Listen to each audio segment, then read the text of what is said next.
Question series start करते हैं जिसमें हम अभी ऑर्गेनिक के 2018 जून के सारे क्वेश्चंस करने वाले हैं। ओके, सबसे पहले जो फर्स्ट क्वेश्चन है वो क्या है?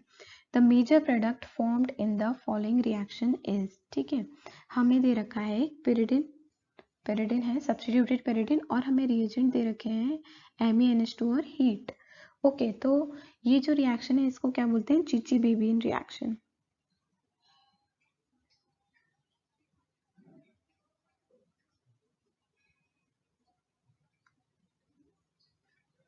तो आपको कैसे पता पड़ेगा कि ये रिएक्शन है?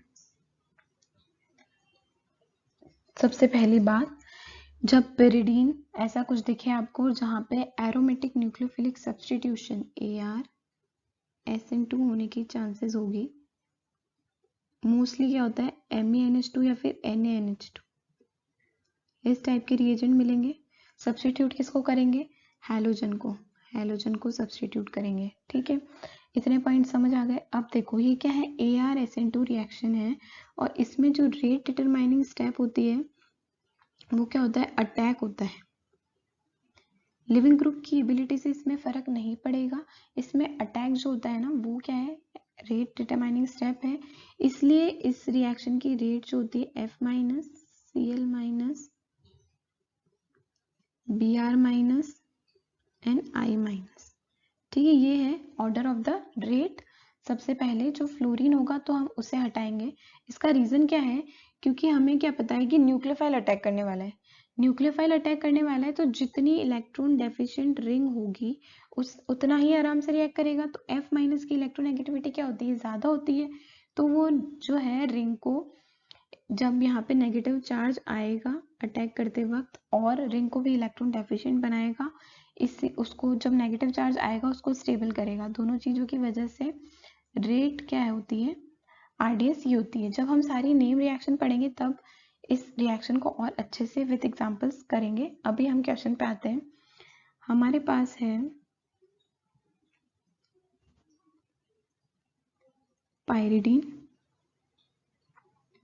ठीक है, ये तो बन गया पायरिडीन। अब सब्स्टिट्यूटेड पायरिडीन है क्वेश्चन में तो सब्स्टिट्यूट कर देते हैं।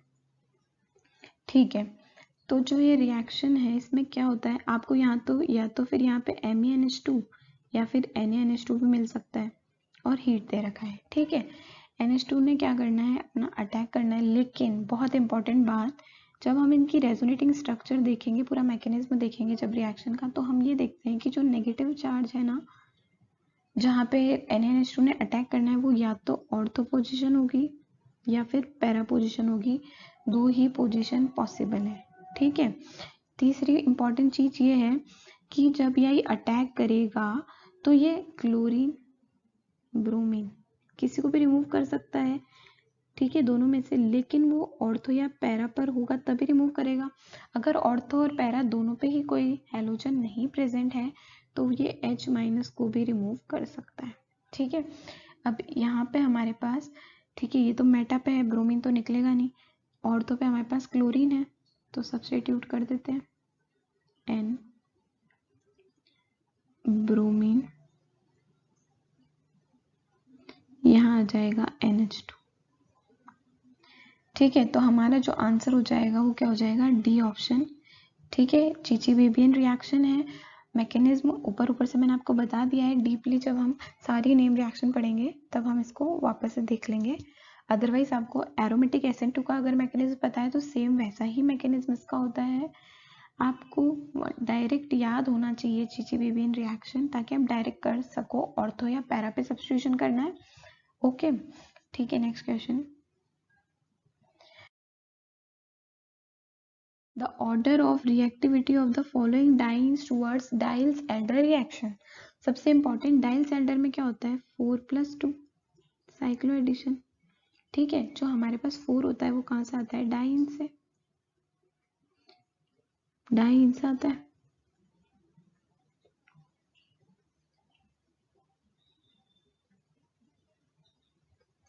ठीक है, अब देखिए, अब हमें देखना है इन तीनों का जो स्ट्रक्चर है ना वो बना के देखते हैं।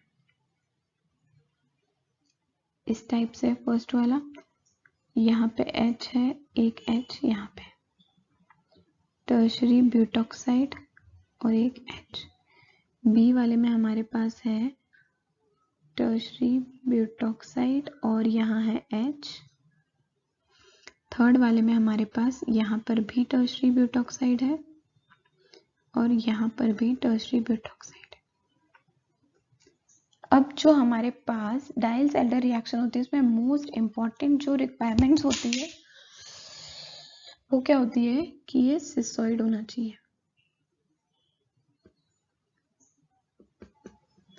इस टाइप से सिसॉइड होना चाहिए। अगर ये ट्रांसॉइड होगा तो ये रिएक्ट नहीं कर पाएगा। इसका रीजन क्या है, देखो रिएक्शन कुछ इस टाइप से होती है, तो ये यहाँ एंड यहाँ इस टाइप से इसमें बॉन्ड फॉर्मेशन होता है, ट्रांजिशन स्टेट बनती है। तो अगर इस टाइप का हमें फॉर्मेशन चाहिए तो जो हमारी डाइईन है वो सिसॉइड ही होनी चाहिए। ओके, तो अब देखते हैं इनमें से कौन सी सिसॉइड स्टेबल है, ये हमें देखना है। फर्स्ट वाले में देखो रिपल्शन तो है बट किसके साथ है, हाइड्रोजन और टर्शरी ब्यूटॉक्साइड। ठीक है, यहाँ इन दोनों में है रिपल्शन। सेकेंड वाले में टर्शरी ब्यूटॉक्साइड और हाइड्रोजन में रिपल्शन है बट ये रिपल्शन क्या करेगा, इस रिपल्शन में तो ये दोनों को दूर दूर जाने पे मजबूर करेगा, इसमें भी दूर जाएगा तो ये और सिसॉइड बनाएगा। ये क्या करेगा, और सिसॉइड बनाएगा, इसको इजी रहेगा और करना। तो इसके कंपेयर में तो ये इजी है। उसके बाद देखो जो थर्ड वाला है हमारे पास, इनमें रिपल्शन बहुत ज़्यादा है, बहुत ज़्यादा है। अगर मैं आपको इसको खोल कर दिखाऊं तो ये कुछ इस तरह से सी सी सी सी सी सी सी, अब इन पे एच एच और है, तो देख रहे हैं आप इतना ज़्यादा रिपल्शन है। तो ये ट्रांस में रह मतलब ये सिस में तो रह ही नहीं सकता।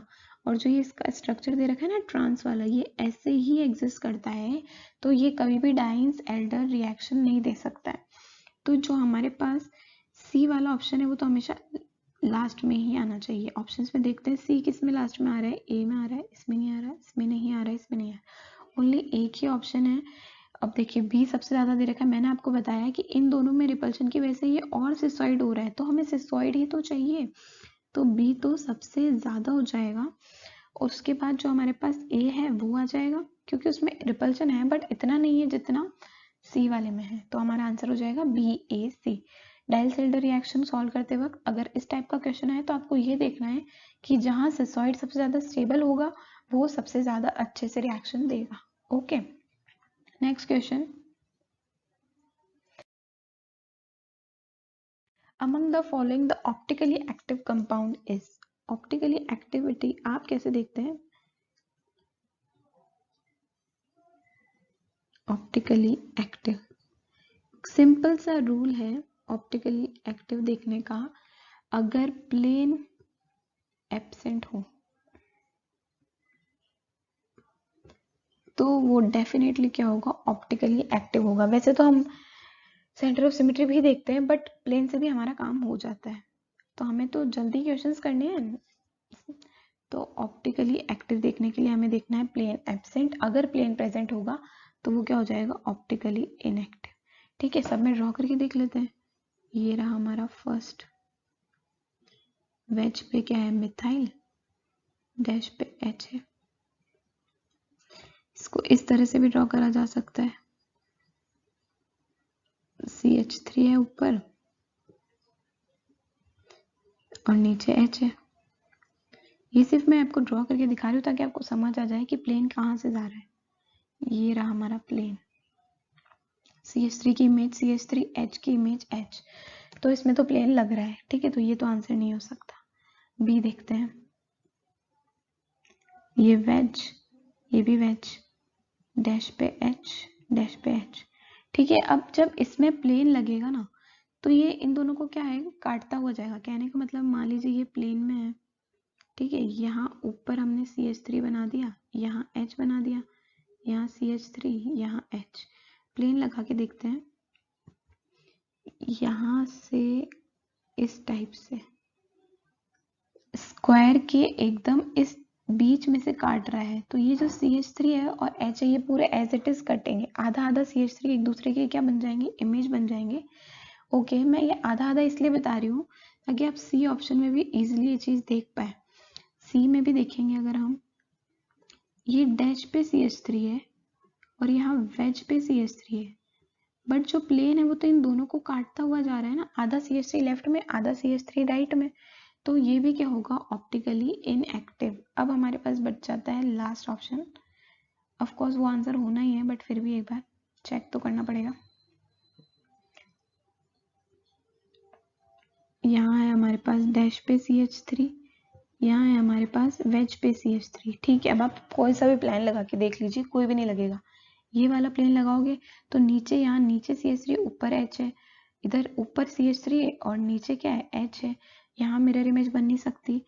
जो हमारा मॉलिक्यूलर प्लेन है वो तो वैसे भी नहीं लग सकता, तो कोई भी प्लेन नहीं लग रहा है तो इसको क्या बोलेंगे हम, ऑप्टिकली एक्टिव बोलेंगे। ठीक है, नेक्स्ट क्वेश्चन पे आते हैं। Order of relative rate of cyclization of the following bromocarboxylate to generate corresponding lactones।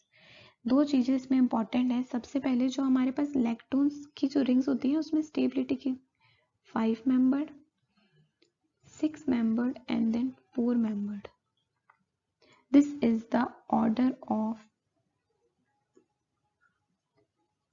Stability, ठीक है, ऑफ लैक्टोन्स। ये हमें याद रखना है। अब हमें रिएक्शन करवानी है, सिंपल सी बात है। देखो ये O यहाँ अटैक करेगा, तो ये मैं चलो ड्रॉ करके बता देते।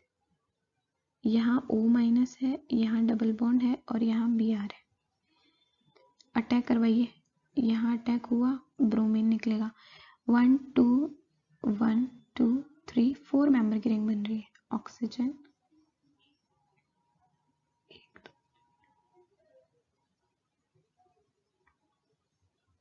इस टाइप से ये हमारा बन गया लैक्टोन। सेकेंड वाले केस में अटैक कराएंगे तो 1 2 3 4 5 मेंबर की बन रही है। सेकेंड वाले में इसमें देखो यहाँ अटैक कराओ, कितने मेंबर की बन रही है, 1 2 3 4 5 6 मेंबर की बन रही है और इसमें 4 मेंबर की। तो अभी मैंने बताया 5 मेंबर की सबसे स्टेबल, उसके बाद 6 मेंबर की, उसके बाद 4 मेंबर की। तो जो B है वो सबसे स्टेबल हो जाएगी। उसके बाद हमारे पास C एंड देन A। कौन सा ऑप्शन में है ऐसा, ऑप्शन C। ओके, तो वो हो जाएगा आंसर हमारे पास ऑप्शन C, BCA। सिंपल सा रूल है, 5 रिंग की, देन 6 मेंबर्स की, देन 4 मेंबर्स की। उसके बाद जस्ट अटैक करा के सब्स्टिट्यूशन रिएक्शन करानी है नॉर्मल। ठीक है, लास्ट क्वेश्चन देख लेते हैं। Oxidation of A with HNO3 H2O provides products which are, okay, ये है हमारे पास 1 2 3 CHO, यहाँ है वेज पे OH, यहाँ है डैश पे OH एंड ये OH। इसकी रिएक्शन करा रहे हैं हम HNO3 H2O से। सबसे इंपॉर्टेंट बात, ये रिएजेंट करता क्या है, 1 डिग्री अल्कोहल को किस में चेंज कर देगा, 1 डिग्री को करता है, 2 डिग्री को नहीं करता है। बहुत इंपॉर्टेंट, 1 डिग्री को करेगा ये, और CHO यानी कि एल्डिहाइड ग्रुप को, दोनों को किस में कर देगा, COOH ग्रुप में। मार्क करके लिख लेना, 2 डिग्री को नहीं करता है। तो ये 2 डिग्री है, ये भी 2 डिग्री है, तो इन दोनों को नहीं करेगा, ओनली ये 1 डिग्री तो इसको करेगा। तो हमारे पास प्रोडक्ट बनेगा COOH। ठीक है, यहाँ आएगा C double bond O and ये OH। ये हमारे पास प्रोडक्ट बन गया। अब हमें देखना क्या है कि ये किस टाइप का है, रेसिमिक मिक्सचर है, डायस्टोमर है, मीसो है, इन सिंगल इनैंशियोमर है, ये हमें पता करना है। ठीक है, यहाँ OH एज इट इज रहेंगे क्योंकि हमने इसमें कुछ नहीं करा है। बस इसको हटा देते हैं यहाँ से। इसको अब इसको देखने के लिए क्या करते हैं ना, हम इसे कन्वर्ट कर लेते हैं फिशर में। फिशर में कन्वर्ट करने का एक इजी सा बताती हूँ आपको। आपको क्या करना है, इस जो ये इस टाइप से आ रही है ना, इसको हमें एक स्ट्रेट लाइन में कन्वर्ट करने की कोशिश करनी है। इसको हमें एक स्ट्रेट लाइन इस टाइप से करने की कोशिश करनी है। और ऐसा करते वक्त जिस डायरेक्शन में वेज जाएगा वो हम वैसे ही मार्क कर देंगे। फॉर एग्जाम्पल एक तो पहले इसको ऐसे लिख लेते हैं हम, इसको इस टाइप से लिख लेते हैं।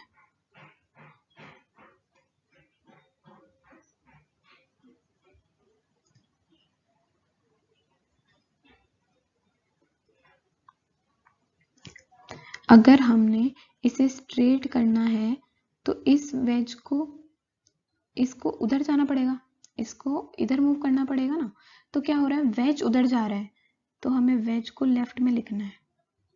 वेज उधर जा रहा है, आप इस चीज को इस टाइप से इसको स्ट्रेट करके ऑब्जर्व करने की कोशिश कर लीजिएगा।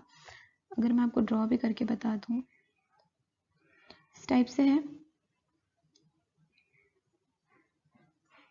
इधर क्या है, OH, इधर डैश पे OH, यहाँ डबल बॉन्ड हो,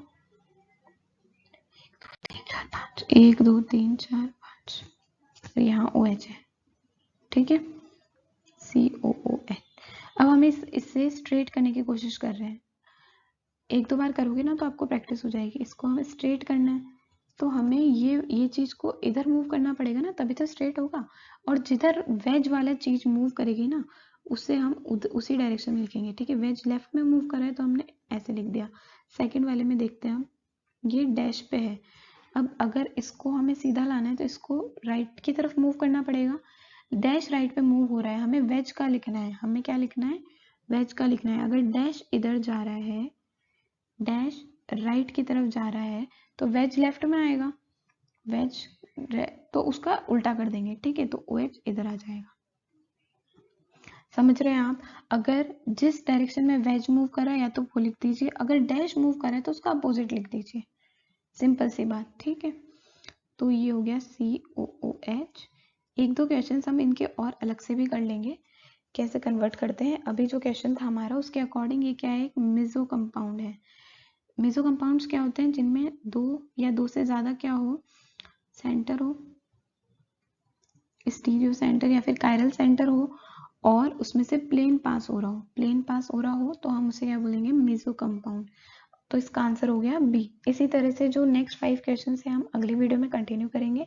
थैंक यू सो मच।